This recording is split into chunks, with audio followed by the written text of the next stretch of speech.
Dr. DeRosa, couldn't think of anybody better to call than when we have all of this controversy going on about what is called, by amateurs anyway, the female Viagra, the pink pill, ADDyi. Well, thank you for thinking of me in conjunction with sex for you. Well, that's why we always have you come down to explain everything to us, because what do we know, for crying out loud? We're here talking to people every morning.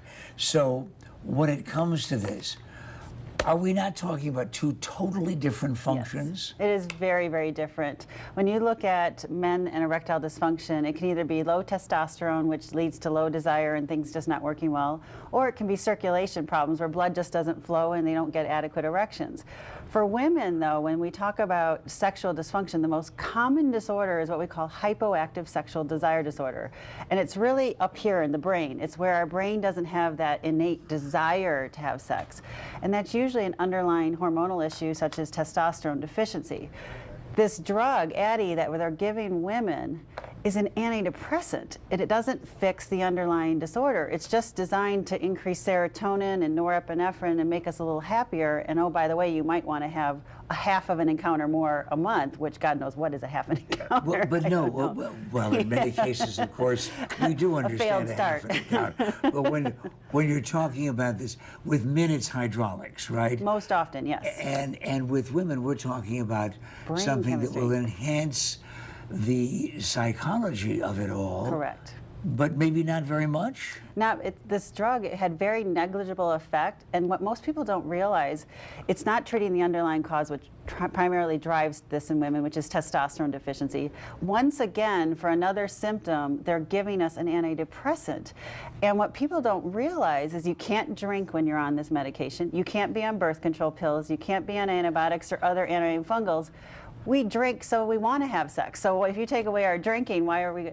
I'm kidding, of course. No, but yeah. All right, but certainly a couple of glasses of wine to relax and take the edge off has been consistently associated with bundling since the beginning of wine and since the beginning of bundle. Yeah, and don't get between a woman and her glass of wine. But you can't even have a glass of wine. It's a contraindication, and the drug got a black box warning for women passing out taking it, and drinking wine with it or birth control pills increases those risks. So you've got the negative side effects. And possibly some potentially dangerous ones. Yes. But you've also got something that I know got everybody's attention. That is, you can't take birth control pills. Right, and this drug is approved for premenopausal women, so not for women after the menopause. And a large majority of women who are premenopausally need contraception to protect from pregnancy, and they're on birth control pills. It's a contraindication to being on this drug. And the strange thing is the FDA is requiring that women, or excuse me, physicians and pharmacists who are doling these drugs out have to undergo certification and testing. I don't know any other drug on the market which they're requiring me to take a quiz in order to prescribe it for my patients.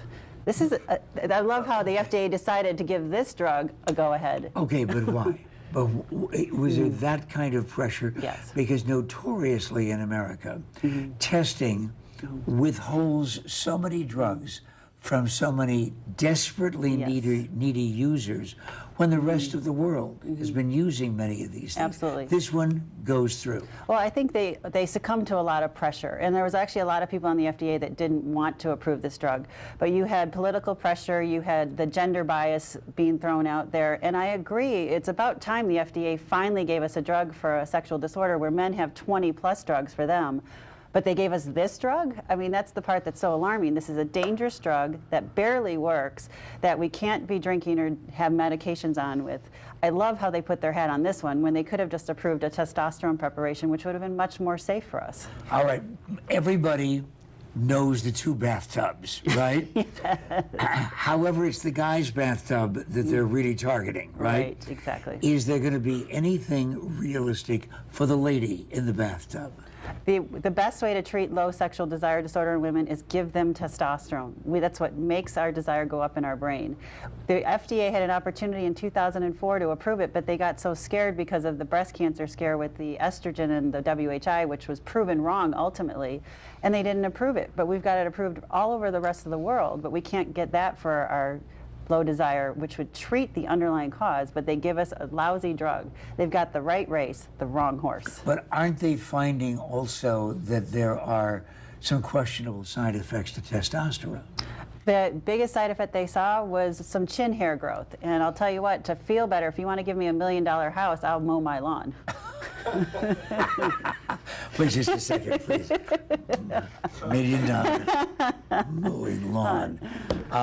You're highly opposed to the pink pill, at least as it is presented to people. Is there any value to it at all? I personally will not be prescribing this drug for my patients. I think it's dangerous. It has very minimal increase in effect, and it's just not worth it.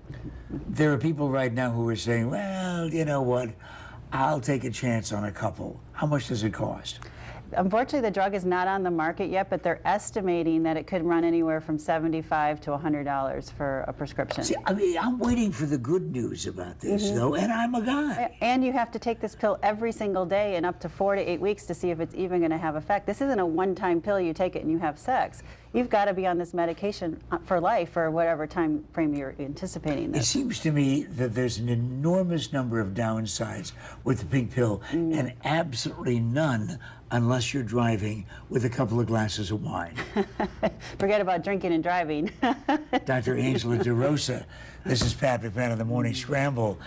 Aren't you glad you tuned in for that one?